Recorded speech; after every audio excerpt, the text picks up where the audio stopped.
Hello and welcome to Castle's Corner. I am, of course, Coach Castle, and we have the man, the myth, and the legend, Jerry. He's back, and we have a special episode for you today, Mythbusters.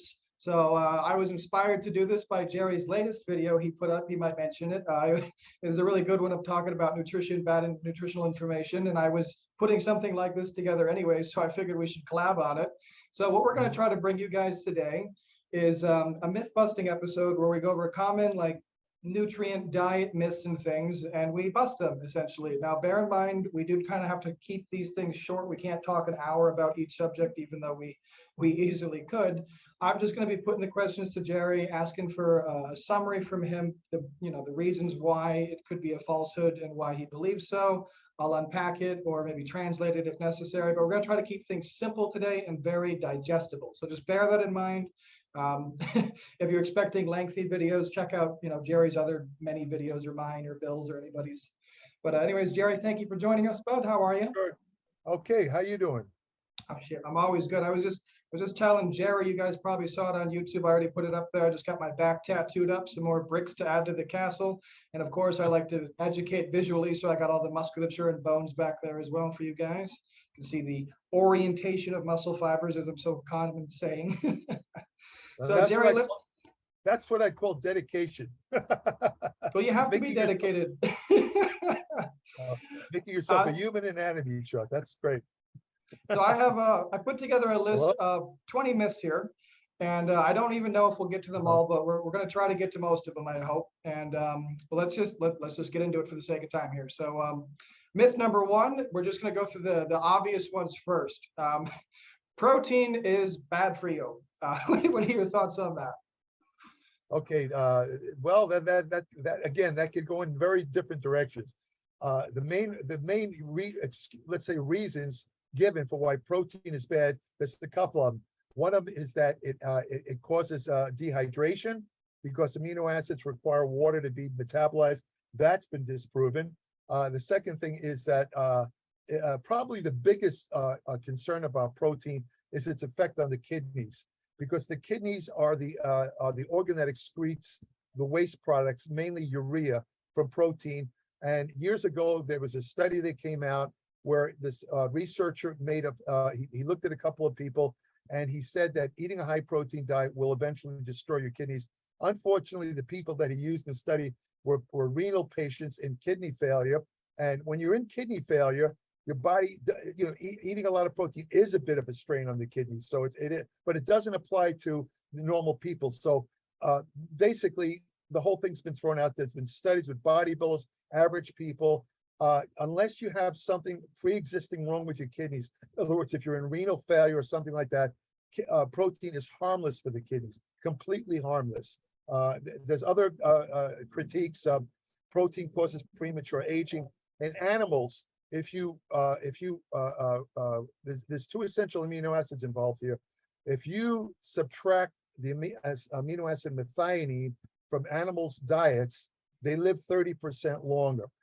If you extract tryptophan from animal diets, they also live longer. Now, these are animal studies. There's no evidence that exists in humans. In fact, I doubt it will ever be shown to be true in humans for one good reason. Methionine and tryptophan are essential amino acids. If you don't get them, when you're interested in building muscle, you have to have all 9 essential amino acids have to be there at the same time. So if you eliminate methionine and tryptophan, not only are you going to mess up your body chemistry, but you're not going to be able to build any muscle either. So this is never going to happen in humans. It's interesting to see in animals. I don't think it applies to humans. So those are the main things against protein. It's complete BS. There's no problem with protein at all. Now, just while we're on it, and just because I know you can keep this really short, we should also mention protein digestion. So a lot of bodybuilders are saying they eat 600 grams of protein a day, et cetera, all these things. So protein digestion, does it matter when you eat your protein during the day, or just that you eat enough for your, whatever your desired goal is? Is there different rates of absorption? And can you eat too much, say 600 grams, would that be too much? Well, there is different rates of absorption. Some proteins are absorbed faster than others, especially food proteins. I wrote an article years ago, actually having a table in the article, how long it takes to digest the protein, eggs, milk, etc. It varies, but to make it real quick and short, what the research shows is what's important is to get your required amount of protein. If you're looking to build muscle, you want to get between 1.6 and 2.2 grams of protein per kilogram of body weight. 2.2 equals about a gram per pound of body weight. You want to make sure you get that within a 48-hour period. The old idea of having to ingest a lot of protein right after you work out, that's not true, because protein synthesis occurs over a 48-hour period. As long as you get in, and what you want to do ideally is space the protein meals about every 5 hours, because the amino acids last in the blood for 5 hours. Although protein synthesis itself actually peaks in 2.5 hours. They call it the muscle full effect, meaning you can have a lot of amino acids circulating in the blood, but they don't get into the muscle after 2.5 hours. They just kind of circulate. So again, a short answer, have small meals more often. As long as you get in the allotted protein within 48 hours, you're fine. I think that's enough on that one. Although I would also add that protein also has a slightly higher thermogenic effect. It also makes you feel full, of course, so it's a satiating thing. And most people just quite simply can't eat, 6, 8 steaks in a single meal. So it makes sense to space them out.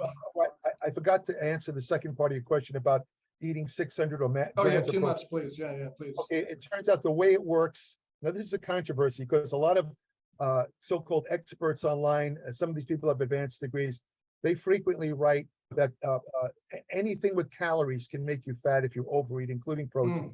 Protein contains 4 calories per gram, same as carbohydrates. Fat contains 9.5 calories per gram. Theoretically, it's true. If you consume more calories than you burn up in physical activity, you could wind up gaining body fat. But that's what it says on paper. In actual practice, and they've shown this in studies, they've given bodybuilders 5 times their required amount of protein to build muscle for a year. And not only did none of them gain any fat at all, they actually lost body fat. So why is that? Because excess protein in an active person, the fate of excess protein is 2 things. It's oxidized in the liver, the amino acids, the excess are oxidized. I mean, they don't do anything for you. They're just oxidized or burn up.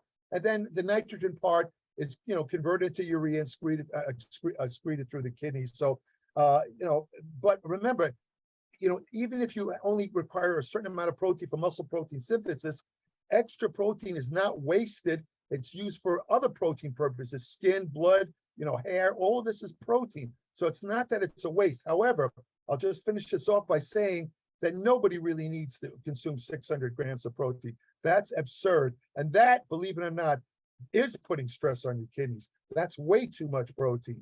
So that's the answer to that one. Well, I mean, I do think we need to move on to the next one, but just real quick, because I know there's a lot of whatever you want to call them, worry warts and such out there. Well, if 600 grams is way too much, well, then what happens? Like, what's the actual threshold for me? So what is the actual limit? Like, if 600 is, oh my God, that's too much. Well, say I'm a 200-pound bodybuilder. What would be my threshold of, oh my God, that's too much? Again, you go 1.2. If we're talking about building muscle, it's limiting to build muscle. It's 1.2 to 2.2 grams per kilogram of body weight. Now, there is one caveat to that. If you're dieting and you're on a very low calorie diet, or you eliminated carbohydrates, you have to increase the protein to at least 3.3 grams per kilogram, because the extra protein will prevent excess muscle catabolism or breakdown that could occur on a low calorie diet. That's the one time. So that fits anybody. If you're 300 pounds, again, 1.2 to 2.2 grams per kilogram of body weight. So yeah, if you're bigger, you're going to need a little more protein. That's true. Well, to simplify it down, because I think maybe you misunderstood. To simplify it down, let's just say I am a 200-pound guy, and I'm consuming protein as is recommended, and I'm dieting, so I'm eating a little bit more than as would normal be. So that would be, 250 to 300 grams of protein a day, give or take. So if I was eating 400, would that be too much? If I was eating 500, would that be too much? What would be the threshold? I mean, just because people like simple answers, what would be the threshold? Well, it wouldn't be too much in the sense of causing health problems. That's what I'm talking about, though. I'm only talking about health problems. Yeah, no, if you have normal liver and kidney function, it's not going to cause any problems. But, again, the fate of that protein if you're taking in, let's say 200 grams more protein than you need for all purposes, again, it's going to be oxidized in the liver. The amino acids are going to be broken down, and the nitrogen taken off and turned into urea, excreted. So you'll just basically be wasting it. It's not that it's going to hurt you. It's not going to do anything for you. That's the bottom line. I'd like to get that really clear for people, because I keep hearing it all the time. Oh, what if I eat too much protein? It's going to kill my kidneys. And I'm like, as long as you are healthy, you can't Right. eat good. I mean, good luck trying to Right. eat too much protein. Good luck. I don't know Right. how That's you could right. even accomplish that. Well, I'll tell you what I would do, though, as a caveat again. I would suggest if somebody, for some reason, does want to eat massive amounts of protein, let's say 506 grams, I would strongly suggest that they do not limit their fluid intake. Drink plenty of water, because the water protects the kidneys. Remember, the excess protein metabolites, byproducts, have to be excreted by the kidneys. The more water you drink, the less stress you're placing on the kidneys. So that's one thing you have to do. You have to increase the same thing goes for creatine. You have to increase your fluid intake. Otherwise, you can get something like muscle cramps.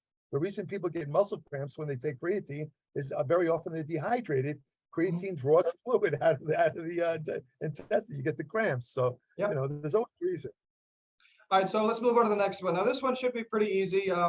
Let's try not to keep this one as complicated as protein. I know protein is kind of necessary, but with carbs, let's just address maybe like two factors of it. So are carbs bad for you? The myth is carbs are bad for you. Bread is bad. All these things, carbs are bad. So the way I think we should approach this one is pretty simple. Well, as we know, carbs are not bad. It's kind of the way that you are preparing the carb, per se, if you will, and also the choice of carb, and then how much of the calories you're consuming from carbs. And because of carbs, well, I'll let you get into it. But so are carbs bad for you? This is the myth. Well, you basically said it right there. In other words, when you're talking about carbohydrate, you have to qualify the statement that carbs are bad for you. In other words, right off the bat, you have to make a flat statement. And that is that carbohydrates are not required in human nutrition. You have to have protein, you have to have certain essential fats. There's contrary to what people believe or say, there is actually no human requirement for carbohydrate, because what you need is glucose in your blood. And glucose can be manufactured from other substances like amino acids, lactate, through gluconeogenesis in the liver. But that being out of the way, I will say that just to underscore what you just said, it depends on what type of carbs you're eating. If you're eating natural, unprocessed carbs like fruits and vegetables that have not been processed, that are high in fiber, there's nothing wrong with those carbohydrates. And they actually are good for you, because besides the carbohydrates, those foods supply stuff like flavonoids, polyphenols that you really can't get in supplements. And of course, the soluble fiber is extremely important for the microbiome health. Now, what's bad, without question, is refined carbohydrates, stuff like high fructose corn syrup, or all the sugar they add into these processed foods. Those are bad carbohydrates. Those should never be consumed by anyone for any purposes. However, you can have sugar if you want. You can have a quick-acting carbohydrate, even a processed one, right after you work out, because with the 2 hours after you work out, your muscles are slightly depleted of glycogen. Any carbohydrate you take in is going to be used as a hierarchy. They're going to be used first to replenish depleted glycogen. It's not going to be converted into fat. That's the only time you can eat any kind of carbohydrate and not have a problem with it. All right, so just real quick, I want to just unpack two things.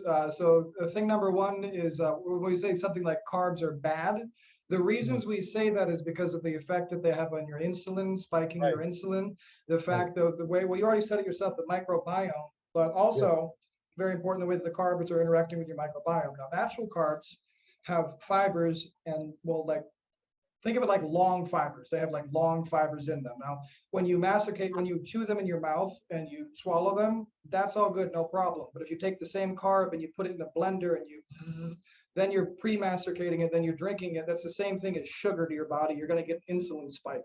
So eating a whole banana is better than eating a blended banana, for example. So the way that it's prepared also has an effect. But again, we're talking bad because of your hormones in this case, but there's also another reason, and that's because these processed carbohydrates, not necessarily the chemicals in them, but the texture of them.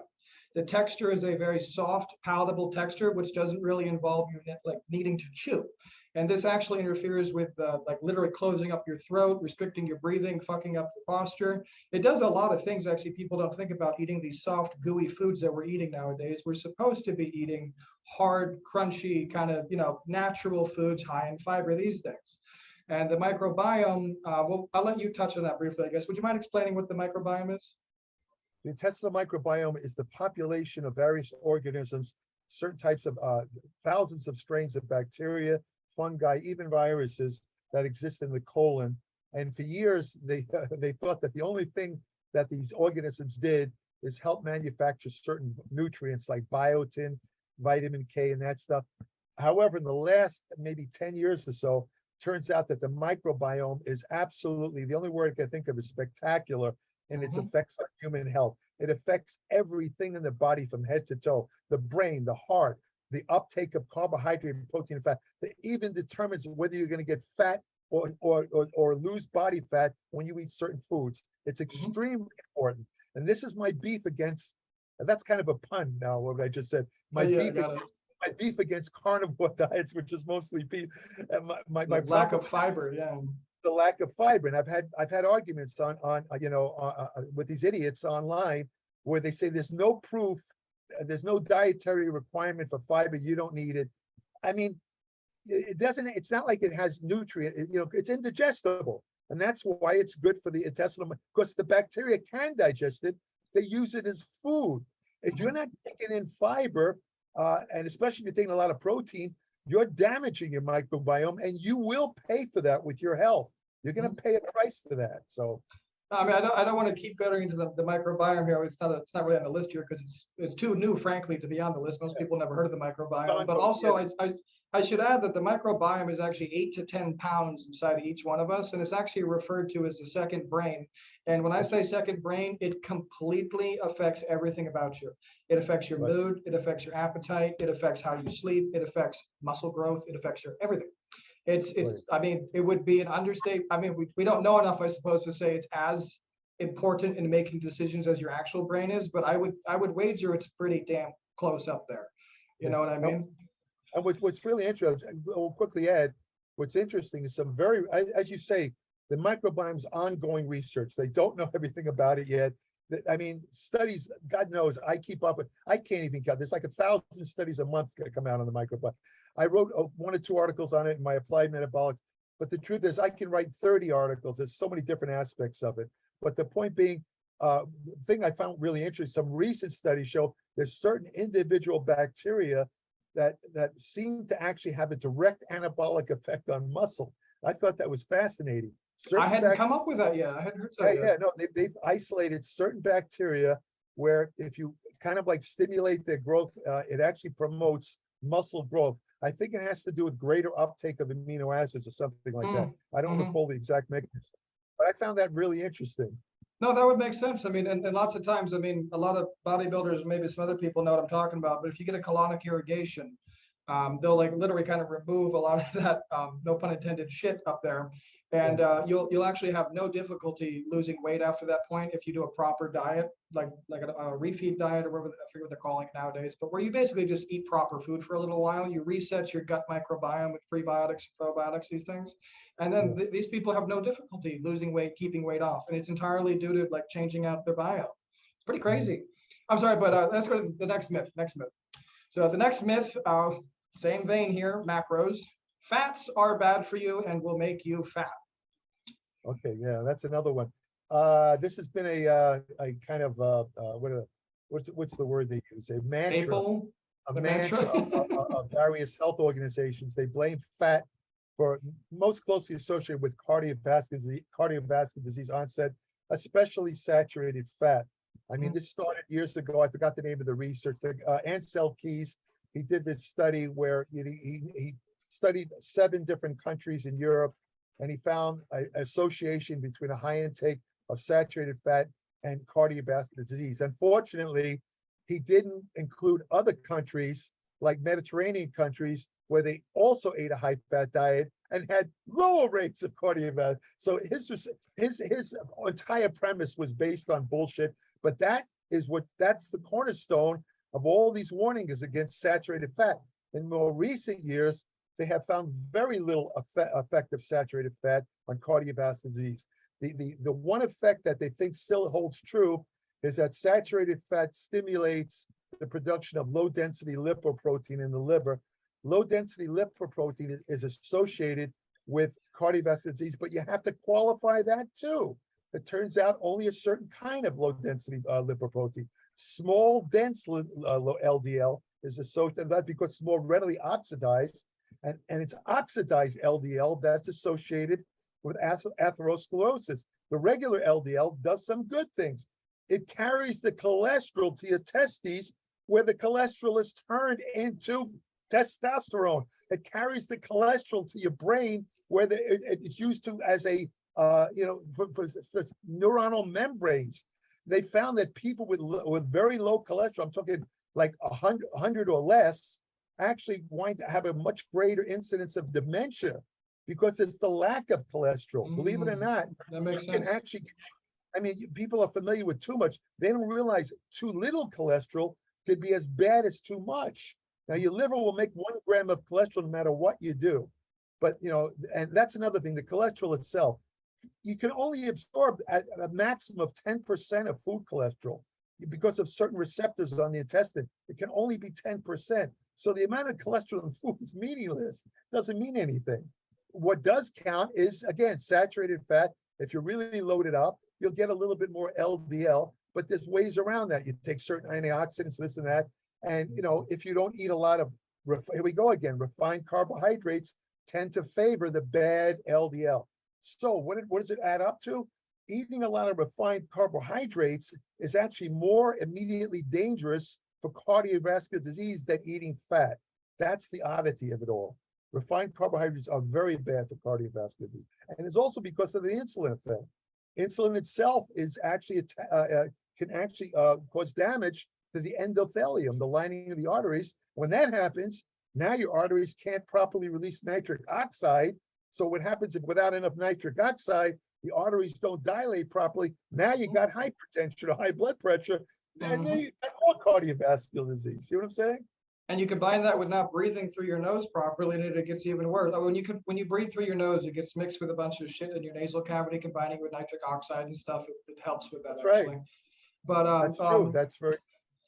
Since we already touched on this with the carbs, we should mention this as well. Which fats or carbs is the preferred fuel for the brain? A very good point. We should talk about that. The best fat, well, if you want to call it the best, there's only 2 types of essential fat. One of them is called omega-6, represented by linoleic acid. This is found in a lot of vegetables. It's found in seeds. It's ubiquitous. It's all over. The odds of being deficient in omega-6, you'd have to basically be not eating any food. Now, the other one that's essential is called omega-3. Now, the one that's listed as essential is called alpha linoleic acid, or ALA. Now, the problem with ALA, the reason why that's listed as essential is because ALA occurs in a lot of different foods, just like linoleic acid. It's found in a greater variety.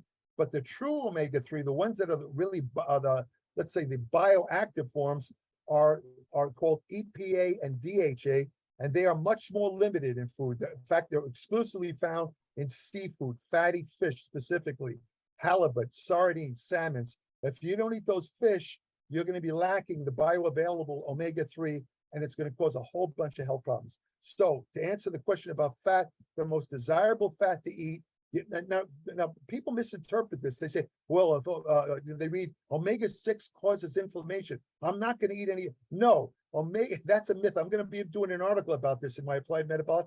This notion that omega-6 always causes massive inflammation is, to put it bluntly, bullshit. But you have to have some omega-6. You can't go without it. It is essential. But you want to really focus on the omega-3 from fish or fish oil, because it's harder to get than omega-6. And it's very important for your brain. 40% of the fat in your brain is DHA, one of the omega-3 fatty acids. Now, as far as carbohydrate goes, again, there's no essential requirement for carbohydrate. But again, to the risk of sounding redundant, I would stick with unrefined carbohydrates. Again, fresh fruits, vegetables. In other words, a very simple rule of thumb.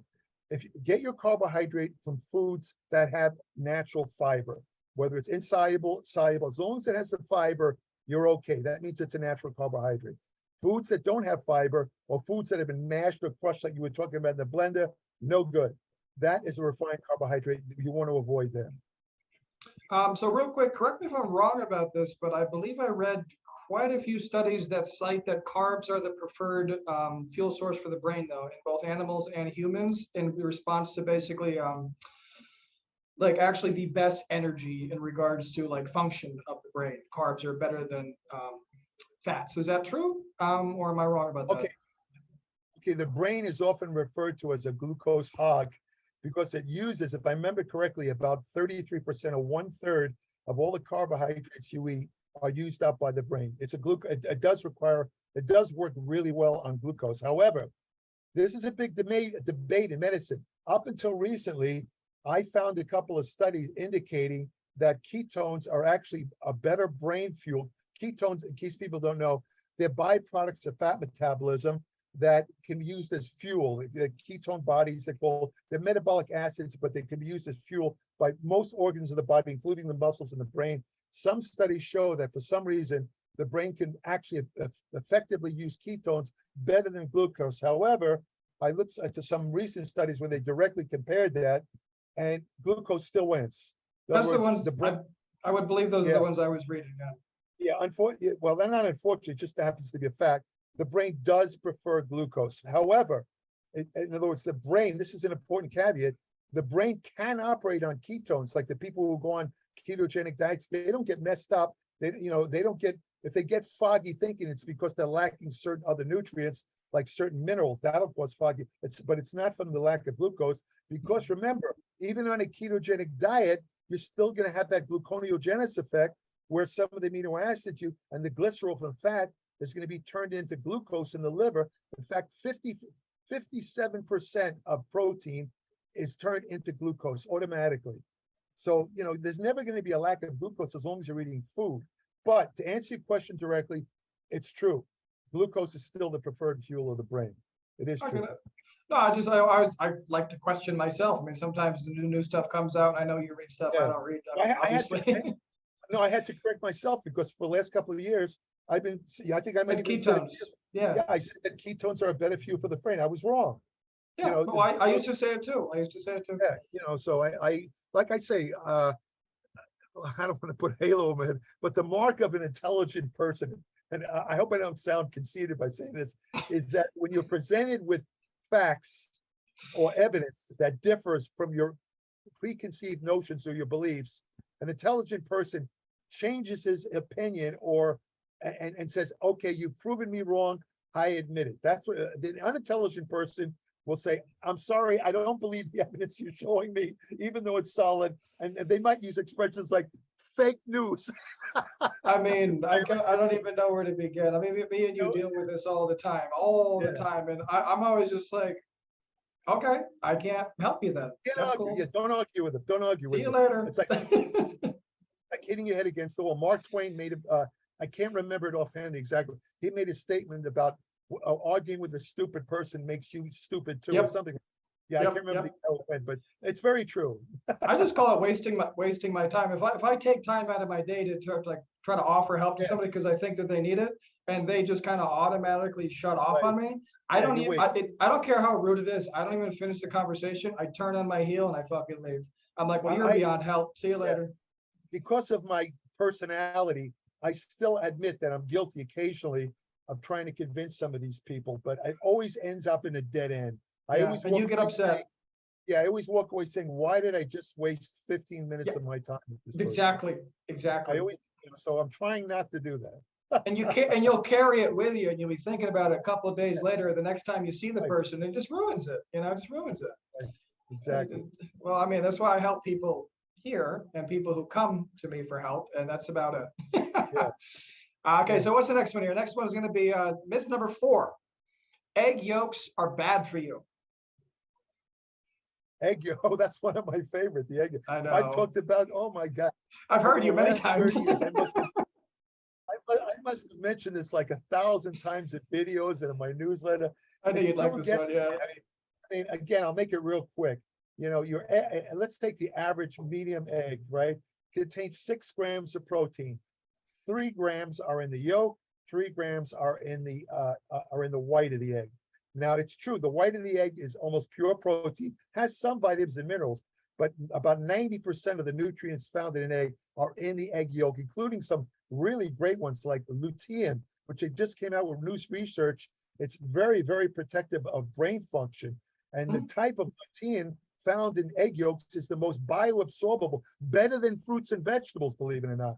But my point being that, you know, a lot of these people will hear eggs are a great protein because of the essential amino acid content. That refers to whole eggs, The not yolk egg white. too. Yep, the yolk Yeah, too. you have to have the whole egg to get that kind of good protein. If you're eating only the egg whites, you're cutting out half the amino acids. It's not that great a protein. And remember, you're only getting 3 grams for each egg white, so you're gonna have to eat a lot of egg whites. So, and to underscore what I'm saying, a whole host of recent studies, you might have seen them yourself. They've compared eating only egg whites, eating egg yolks in a population, young men undergoing weight training. In every case, the young men who ate the whole egg made better gains than the people eating the egg whites. The same studies were applied to older people. They found that eating whole eggs was far more anabolic in older people than eating only egg whites. So it's best to just leave it at that. I almost feel like these studies are just like a waste of time. You know what I mean? Like, Well, no, we could, no, you they're have not. to prove it, but you know what I mean? Like, Right. it's, of No, I course. understand. I mean, it should seem obvious, but you have to understand this is so deep seated. This idea of, I mean, you know, you go online, Castle, and you'll see all these videos of people who are, you know, anointing themselves experts, giving diets. They say, well, for breakfast you have 3 egg whites and a bowl of, over and over again. They're always telling people that egg whites. So people are indoctrinated to believe, oh, if I eat eggs, I gotta only eat egg whites. I used to go crazy when I wrote for the bodybuilding magazines. I'd go to various cities all over the world, and very often in the hotel we stayed in, they'd have a special bodybuilders menu. And on the top of the menu for breakfast was egg white omelet. And I used to think, who the fuck would eat an egg white omelet? You got to be kidding me. You got to be kidding me. It's the yolks that give that omelet flavor. That's like eating a piece of paper. You know, it's so stupid. I was gonna say the only time I actually get down to just like kind of bare bones egg whites is when I'm like at the final piece of cutting, you know, last couple of weeks, Well, something I'm trying to take calories out, you know what I mean? But that's well, even then I usually have the whole egg. Well, you know what? If you're doing it for calories, I understand. But if you're doing it because you're afraid of the fat content, you should know that most of the fat in eggs it has a tiny bit of saturated fat. It's mostly monounsaturated fat, like the same kind of fat found in olive oil. In active people, monounsaturated fat is almost like medium chain trigger. Actually, it's, in other words, in active people, you burn up monounsaturated fat very fast. The likelihood of it either blunting fat loss or producing fat gains in an active person is practically zero. So, and again, if you're afraid, if you're doing it for calories, I understand that, but not for fat. It doesn't make sense for the fat aspect.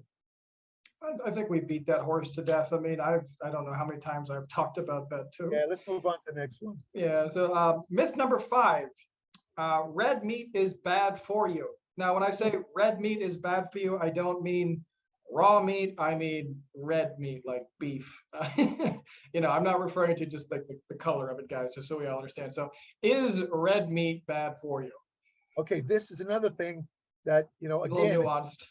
if you look at the existing research on the health effects of red meat, by the way, I'm going to do a huge article on this in my applied metabolics, where I'm going to go into extreme detail. But Oh, good, good, good, good. suffice to state for now that if you look at the existing research, you walk away very confused, because some studies, there was just a study last week released saying that all kinds of red meat are bad for you, associated with colon cancer, for example, and cardiovascular disease. I'll explain that in a second.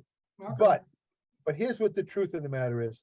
The type of meat that could cause problems is processed meat, like hot dogs and that kind of stuff. And why it's bad for you is kind of humorous.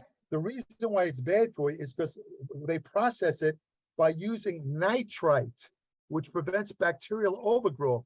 But But this is what's really paradoxical. When you take in nitrates in food, like in vegetables, it's considered highly beneficial because nitrates in vegetables, like for example, beetroot juice and spinach, they're converted in the body into nitrite, then nitric oxide, which is very good for your heart. So even there, it's questionable. But let's assume they're right, that the processed foods, processed meat maybe could associate with a higher rate of colon cancer, right? There is no real connection between eating fresh red meat and colon cancer. That is complete BS. They've tried to find that over. There is only one slight association, and I'm going to tell you what it is right now. The only thing bad about red meat, well, there's two things, but the second one is BS. But I'll tell you the first one is that meat is high in iron. Now, that could be good or bad depending on who you are. If you're a person who doesn't, for example, a woman tends to lose iron each month because of the menstrual process. A lot of women walk around anemic because they depend on iron found in fruits and vegetables. That's called non-heme iron. It's not as absorbable as the heme iron found in meat. So a lot of them are walking around anemic because of that. A man, however, recirculates iron. There's no reason for a man to take any iron supplement. And if you're eating meat, you're getting more than enough iron, right? The problem is iron is a very, what's the best way to, it's very reactive. Normally iron is carried in the blood, bound to proteins. I believe it's, if I remember correctly, it's called ferritin, the protein that's bound. As long as it's bound to the protein, iron is non-reactive. It doesn't do anything bad. If, however, it disassociates from the protein it's bound to, now you have free iron. It's very reactive, and it can cause a huge release of free radicals, which can damage cell membranes. And the theory is that these free radicals can stimulate mutations in the colon, and there's your colon cancer. That's the theory of why red meat could possibly, I'm talking about fresh red meat, might be associated. Now, the second thing, which I find completely nonsensical, and I've written about this several times, just pisses me off. They still keep talking about this. There's a nutrient, which I'm sure you're familiar. I think this is one of the questions you wanted to ask. L-carnitine is taken from a word meaning meat. It was discovered in 1905 by Russians, from a Russian word meaning meat or whatever. But the point is, a couple of studies a couple of years ago found that when you consume L-carnitine, there's a reaction that occurs first in the liver, where it's turned into a substance called TMO, I believe it is, trimethyl oxide, TMO, and then it travels to the intestine, where here we go again, certain intestinal bacteria will convert the TMO into TMAO. Now, these studies said that TMO potently causes atherosclerosis, heart disease, diabetes, cancer, all these diseases, right? Now, this is what these studies are saying. They're still coming out. I just saw a study just the other day saying that people eating meat, because of the TMO effect, have a greater risk of dementia. Now they're associating it with dementia, right? But it turns out, here's the important point. You're not going to believe what I'm about to tell you this. There's no evidence. It's They're just talking out their ass. There's no freaking direct evidence showing that TMO, causes these diseases. No evidence at all. So that's why they tell this right now. What's the function of it? Do we know what the function of it is? Of TMAO? Yeah. It actually has some beneficial functions. It acts as a cell volumizer. It helps maintain cellular hydration. It actually offers protective effects. So where do they think it's the negative effects are coming from? Where are they getting that? Well, they think that the TMO reacts in the blood, and it stimulates its processes that result in atherosclerosis, like foam cell development, all this kind of stuff. In other words, TMO, you could say, is the new saturated fat. The scientists that demonize saturated fat in meat as causing cardiovascular disease have now switched. Now they're saying TMAO is the cause of cardiovascular disease related to meat. And I've looked at the evidence, and it's completely unconvincing. Not only that, but there is a lot of nutrients that you can ingest that completely neutralize the effect of the TMO.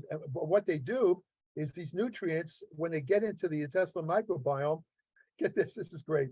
They stimulate bacteria that kind of shuts off the other bacteria that produces the TMO. I think that's elegant. That's I mean, beautiful. that's how the human body works, though. I mean, Right. you know. And I'll give you and just so people will know, I'll give you two nutrients off the top of my head that are capable of doing that. One of them is garlic. Garlic neutralizes the TMO effect. Everybody eats garlic. There you go. This is the reason why people aren't dying of garlic. Yeah.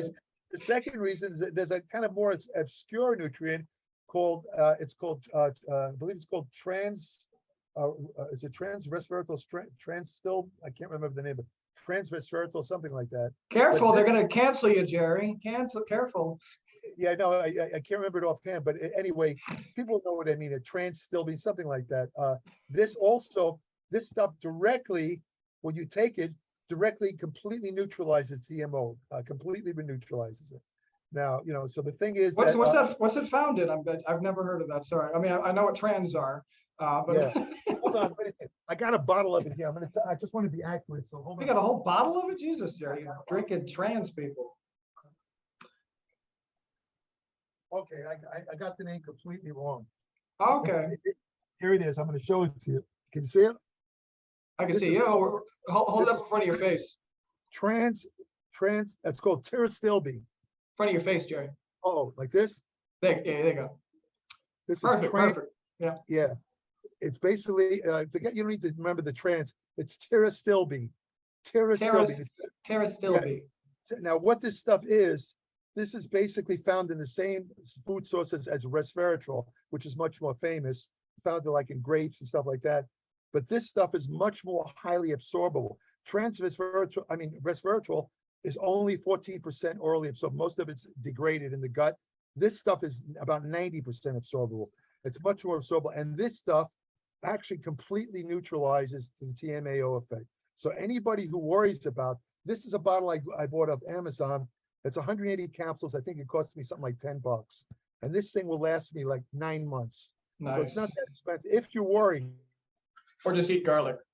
Garlic nuts, garlic pizza, whatever works. It's all good. Doesn't have to be that.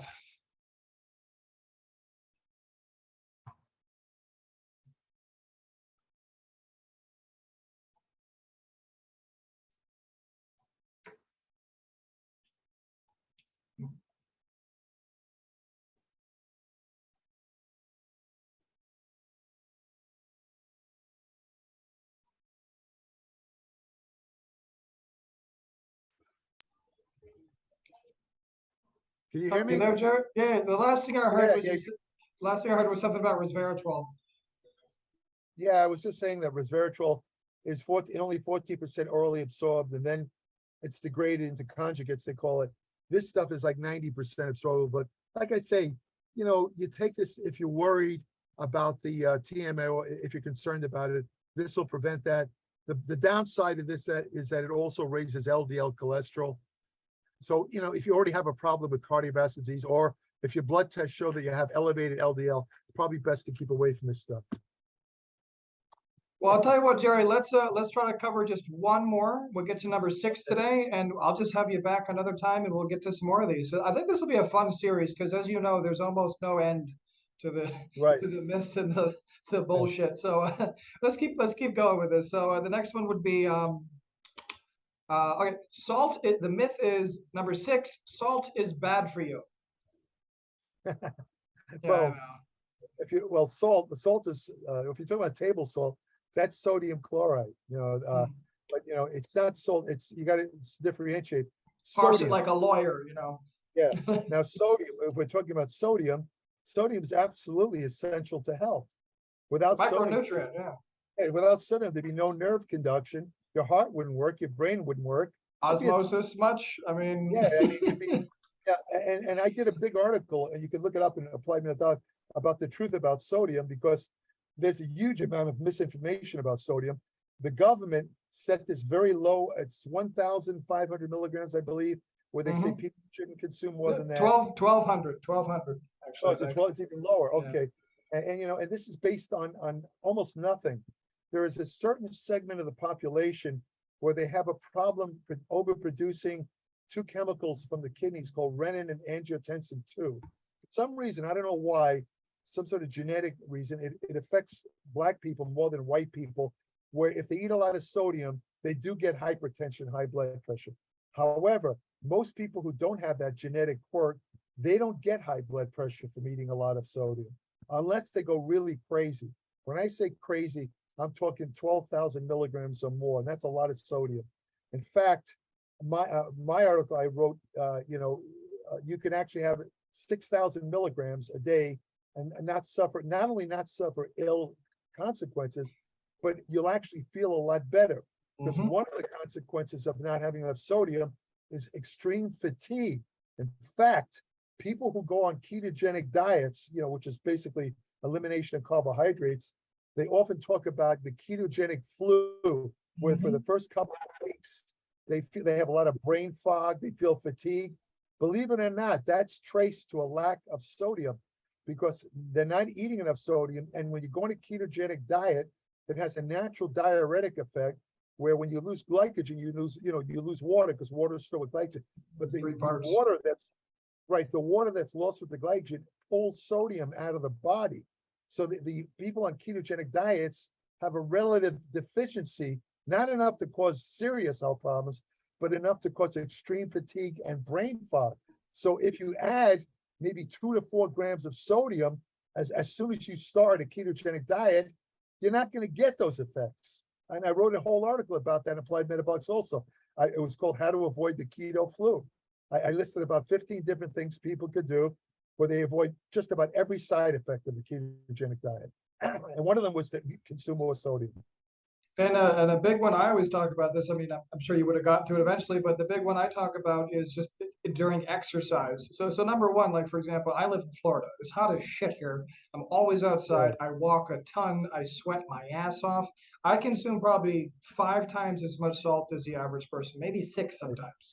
That's fine because I need to because even though your body gets used to exercising outside and sweating a lot, it actually kind of what's the word I'm looking for? Dilutes your sweat, so it's not as like minerals and vitamins in there because you're used to it. It doesn't matter. I still need more. And I started researching this because this is back before I knew biomechanics, actually, like 7 years ago. I was doing deadlifts and squats and I was having trouble hitting my numbers. And it was actually because I was dehydrated and I didn't have enough salt. And a guy in the gym, can't remember his name, but he told me about this guy named Stan Efferding, and I looked him up. I'm sure you know who that is. The world's strongest bodybuilder. Just subscribe to my newsletter. Oh, and he talks highly about sodium and salt and all the effects of it, 10 times as effective as metformin. I mean, all these things. Right. And he mentioned one time in a competition where he was trying to break a record, he just had like 10 salt tabs in a gallon of water and he was able to do the lift he couldn't do 5 minutes previously. And I was like, well, that doesn't make sense. So I looked into it and he was absolutely right. This was years ago I came across this, but ever since then, it's been at least 7, 8 years since then, and no one believes me when I say this about salt. They think it's craziness, but it's very true. Most people don't have enough salt in their diet. They don't have enough salt, and if you're active, like you say, hot environments, and you're not drinking enough water, and you don't have enough sodium, you're going to get some pretty bad muscle cramps too, which is going to really hinder activity. And as I said, because sodium is needed for muscle contract for the motor neuron, the contraction of muscles, your muscles are not going to be at the maximum strength, which explains what Stan said, what you experienced. Without enough sodium, you're not going to get the maximum muscle contraction either. You also need potassium, magnesium, other electrolytes, don't get me wrong.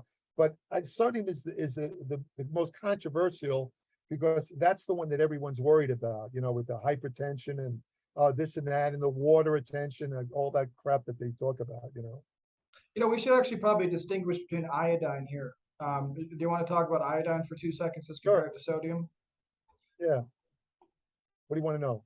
I don't know. How are the two different, I suppose? Most people have no idea that iodine and sodium are different. Like iodized salt versus actual sodium. There's a substance called sodium iodide, which is a form of supplemental. That's basically, a lot of these minerals, they combine them with salts. And of course, sodium is a salt. It makes them more stable. That's the reason why they combine with a salt. And that explains sodium iodide. It makes the iodine more stable. Now, iodine is a very interesting trace mineral. In fact, I came across some really interesting research just last week that prompted me to add it to my article list for the future. I'm going to doing a whole feature on iodine because it's fascinating. Iodine, the main function of iodine, it is a trace mineral, meaning It's only required in very small amounts, what they call microgram, 1,000. Micronutrient, guys, by the way. Right. And the thing is, I believe, I don't remember, I think it's something like 90 micrograms, 100 micrograms is the daily requirement. But the main function of iodine is it's 2/3 of your thyroid hormone is made of iodine. The other third is the amino acid L-tyrosine. Without healthy iodine, thyroid function. without iodine, there's no thyroid hormone. Right then and there, you'd have to say, whoa, the thyroid controls resting metabolism. Now the reason they gave sodium iodide, you might be hearing about it, like in Ukraine now, they're talking about this possibly bombing this nuclear reactor. This happened years ago with these other nuclear reactor accidents in Yokosuka or something in Japan. When you get a release of radiation, the radiation tends to concentrate in the thyroid. The radiation released in the air. They found if you take supplemental iodine, it displaces the radiation, whatever products that cause cancer. It actually prevents cancer. That's a unique aspect of iodine, but that's a very specialized aspect. In most cases, iodine is needed for the thyroid. That's the main, by far. Yeah. But I didn't know. I did not know that. But here's what's interesting about it. This is what it's really good that you brought it up with the sodium, because iodine deficiency used to be common, especially in certain areas of the United States. They call them the goiter belt, because when you don't get enough iodine, I don't remember, but I read about it. Sorry. Yeah, see, what happens when you don't get enough iodine, your thyroid, it actually grows. It gets bigger. Looks like a big freaking lump in your neck. They call that a goiter. And there was this, I think it was the Midwest where the people were getting, this goes way back, 1930s, all these people walking around with goiters because they weren't getting enough iodine. There wasn't enough in the water or the food. So then they came out with iodized salt. Now, when they came out with iodized salt, the incidence of iodine deficiency just about here, gone. You almost never see goiters anymore. However, now, because of the idea that taking salt is bad, people have cut out iodized salt, and in Europe, there's a whole rash of iodine deficiencies going on now. People are getting goiters, and it's starting to show up. It's coming back. A disease that was gone 80 years ago is now coming back because because of the health scare of eating salt. They've eliminated iodized salt, which was their only source of iodine. Now they're getting iodine deficiencies. So it's coming back. And it's really weird when you think about it. We got to wrap it up. I don't want to get into another myth, but just since we're talking about it, let's just add one more, because I think no one gets enough of this, and we've already touched on it briefly. So let's talk about potassium for a brief moment. It's another micronutrient. My opinion, most people do not get enough, and one of my favorite places to get potassium is actually red meat. So you want to talk about that for a sec, Jerry? Well, the truth of the matter, the nutritional surveys the government has done have shown that 75% of Americans don't even get the minimal suggested dose. Nowhere near. Let me tell you how bad it is. For many years, get this, the suggested requirement for potassium was set, I believe it was 4,500 milligrams a day. But because so many people didn't even come close to getting that, the government quietly recently reduced the requirement to only 2,500 milligrams, right? Come on. Now, here's the interesting thing about that. If you look at the diets of, let's say, ancient man, the Paleolithic, all that stuff, they figured out, I'm not sure how, but they figured out that these people average, are you ready for this? They were getting something like, if I remember right, they were getting something like 20 grams a day or something like that, of huge amounts of potassium. And they didn't get diseases like hypertension or heart disease. It wouldn't happen. Potassium is very important, just like sodium. It's an electrolyte. It's involved in muscle contraction. A lot of bodybuilders might be interested in potassium because potassium, get this, is needed to store glycogen in muscles. Without potassium, you don't get proper glycogen. And if you take magnesium with potassium, the magnesium helps the body to stabilize the magnesium, and it makes the, let's say, glycogen loading or replenishing glycogen much more efficient. And potassium is very good for your brain. And I have a little trick. This might be helpful to people. eat, the only type of meat I've been eating for a long time now is chicken. I eat chicken breasts, right? And for a couple of years now, I've been eating just plain chicken breasts, nothing on it, just plain. About a month ago, I could not eat it. I would take one bite. It was like eating paper to me. It was disgusting.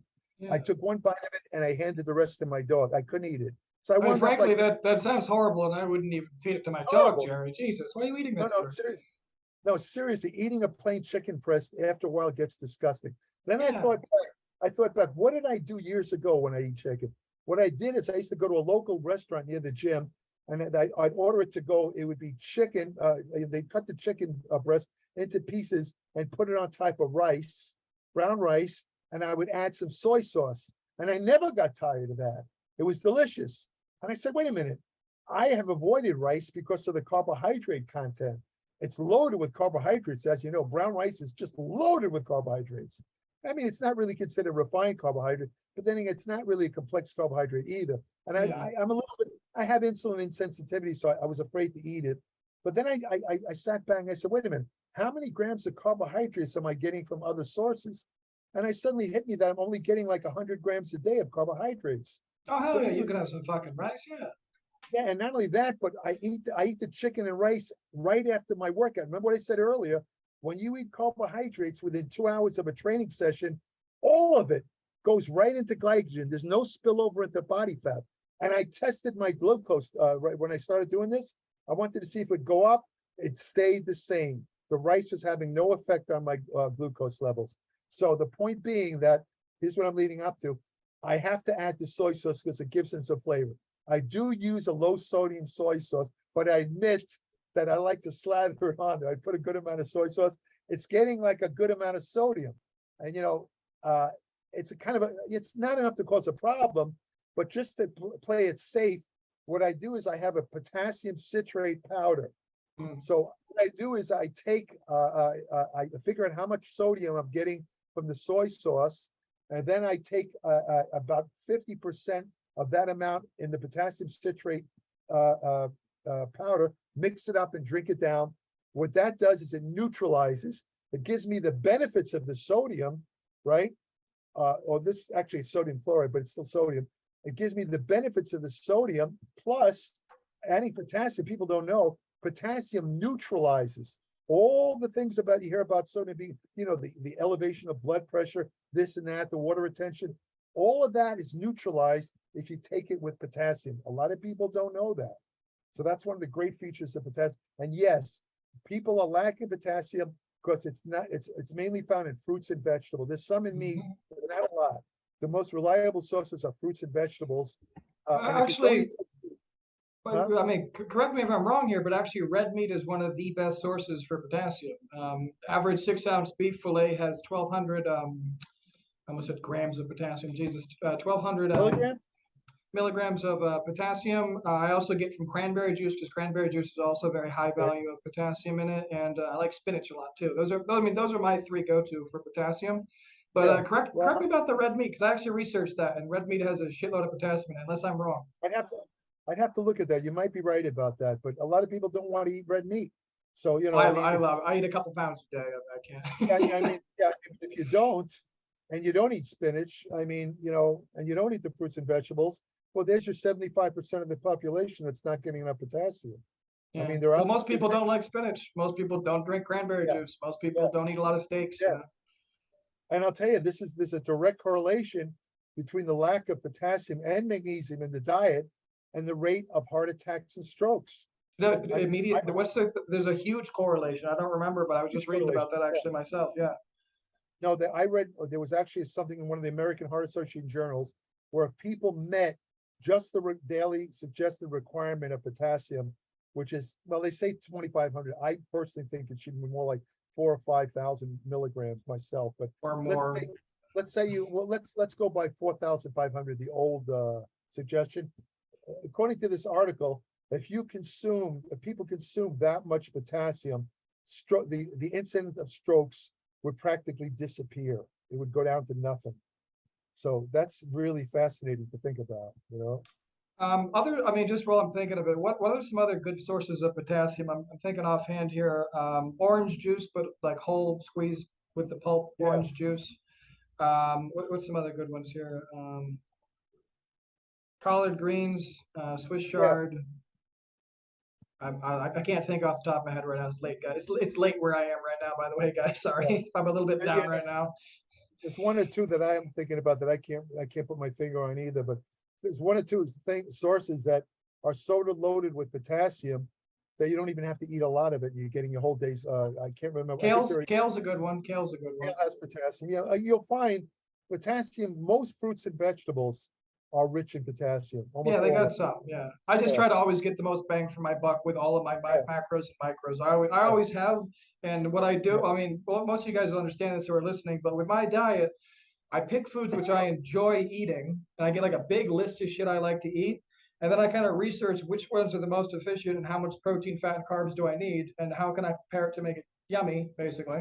And anybody yeah. who doesn't know this already, I'm coming up with my fifth book soon. It's going to be a cookbook, meal prep book, but I'm actually talking about all of these topics in that book as well. Right, But right, it'll be right. fun. So for those of you who don't know, I was a chef for 16 years as well, and I was quite good actually, I didn't, without sounding arrogant. I didn't know So that myself. oh, That's news we've to never me. chatted about that. We're always too busy talking about other shit. Yeah, Oh God, interesting. Okay. I've had well, Yeah, another time we'll chat about my background, but that's a little tiny page of the life of me. I mean, 16 years yeah. as a chef, but it wasn't. I was Oh, doing lots of other stuff too. But let's actually yeah. try to wrap this up. Jerry, would you mind please just plugging yourself because you know I love it when Oh, you yeah. do, and everybody needs to hear it. And as Okay. always, just thank you so much for doing this, Jerry. Sure, sure. Well, as as I mentioned in the course of this interview, when I mentioned my applied metabolics publication, I've had it now for 8 years. It's 30 to 50 pages every month. I cover a huge variety of topics. You know, you know, uh, there are digital publications. I'm sure you might have heard or seen some. I mean, I'm not going to say they're bad. I've seen all of them. Some of them are really good. They're written by educated guys. Some of them are very, they give good, solid nutrition information. Others focus on resistance training based on solid research. They're good. Don't get me wrong. They're not written very well. In other words, these people are not professional writers. I am a professional writer, but I'm not putting them down for that. I'm just talking about the extent of information they offer. It's accurate. But here's the deal. None of those other publications come even close to offering the variety of topics I do and apply. That's one of the big differences. I offer a huge variety, much more than just nutrition and exercise. I offer hormone therapy, you name it, anti-aging research, effective fat loss, all this stuff, ergogenic aids. None of them cover as many topics as I do. So that's one thing that makes me stand out. And then you have my personal experience, which is 40, I lose count. I think it's 45 years as a professional writer and You'd have to 60, say 50 pretty soon. yeah, 60 years involved in exercise as both a participant and as a person who researches it. That can't be matched by any of these people. So, again, I'm not trying to put anyone down, but I'm just saying that anyone who really wants to learn, like you're an educated, smart guy. I mean, I'm sure you can confirm what I'm saying, that anybody who reads Applied Metabolics will definitely get useful information that they can apply in every single issue. And that's, like, to me, is the really great advantage. And it's not expensive. I haven't raised my subscription rate since I started it, even though everything else has gone up. Everything has gone up, including the expenses I have involved with Applied Meta, but I still haven't raised it. Some of these other publications, again, they're good, but they're 3 times the monthly cost of mine, 3 times. So, that's another advantage. It's not expensive and it's worth it. It can change your life. I guarantee it. Many, many of the articles that I've written in Applied Metabolics are absolutely, and I'm not exaggerating, life-changing. They can change your entire life.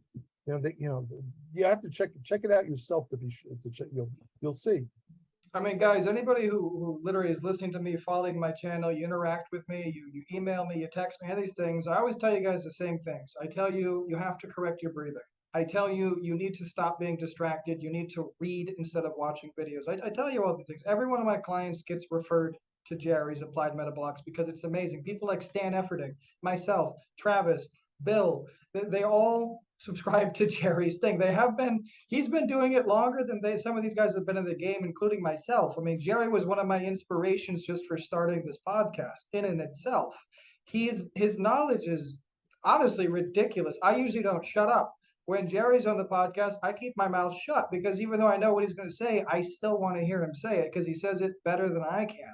That's why I'm very pleased he can come on here and educate you guys. But guys, you need to learn how to read anyways. You might as well subscribe for a couple bucks a month and then every day read an article which is going to benefit you. And then if you're smart about it, you'll then try to remember what you just read and talk about it with other people because it'll solidify it in your brain and it'll also help other people and hey, get them interested in getting healthy.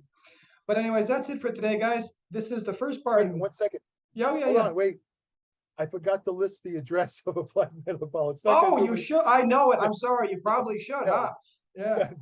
It's www.appliedmetabolics.com. It's no good to talk about this if you well, it'll be in the description. It'll be in the description. It's always in the description, guys. So you know, all of our links are in the description. Anybody who doesn't know, we're going to be doing more of these. At the moment, I have 20 of these questions. I'm just going to keep adding to the list.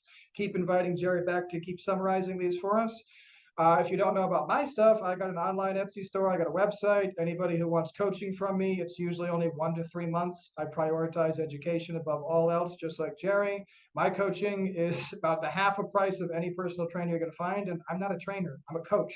Personal trainers have 2 jobs, build muscle and basically help you lose fat and get healthy. But they suck at both. I give you the full education how to do it at home. And I also address, 50 other topics, jack of all trades, if you will.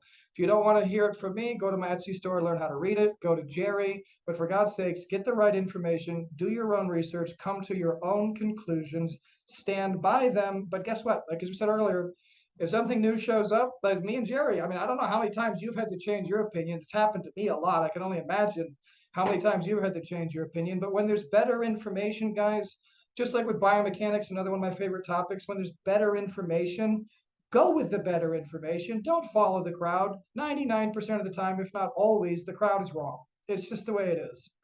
So guys, thank you for tuning in. Tune back in for some more of these Mythbusters. And if you have any myths you want busted, put them in the comments and I'll put them on my list. So everybody, thanks again. Stay on your grind and have a great day. Cause I don't give a fuck what you say. Yeah, I'ma do shit my way. So you can go kick rocks, I'ma stack bricks up, build what I want to make. Yo, I got a lot of shit to say, so I'ma do this every day. I'll be writing things until I'm fucking buried in my grave. 6 feet deep under, but my body won't decay. Cause my messages are timeless, so they'll put them on display. Oh yeah, I rap with a certainty, I have a sense of urgency. A message for eternity, for everyone internally. I had some people burning me, but now they fucking learn to see I ain't the one to fuck with. Now they looking nervously, and I don't really care what you think of me respectfully. You can kick rocks if you think you're fucking better, see. I will outwork you, turn you to an enemy. Hurt you so bad that you're gonna need some therapy. I got the motherfucking recipe. I've been cooking up hits, I'ma leave a legacy. You'll be looking small when you're standing right next to me. I'm 5'10", bitch, but I'm 10 feet. Cause I don't give a fuck what you say. Yeah, I'ma do shit my way. So you can go kick rocks, I'ma stack bricks up, build what I want to make. Cause I don't give a fuck what you say. Yeah, I'ma do shit my way. So you can go kick rocks, I'ma stack bricks up, build what I want to make.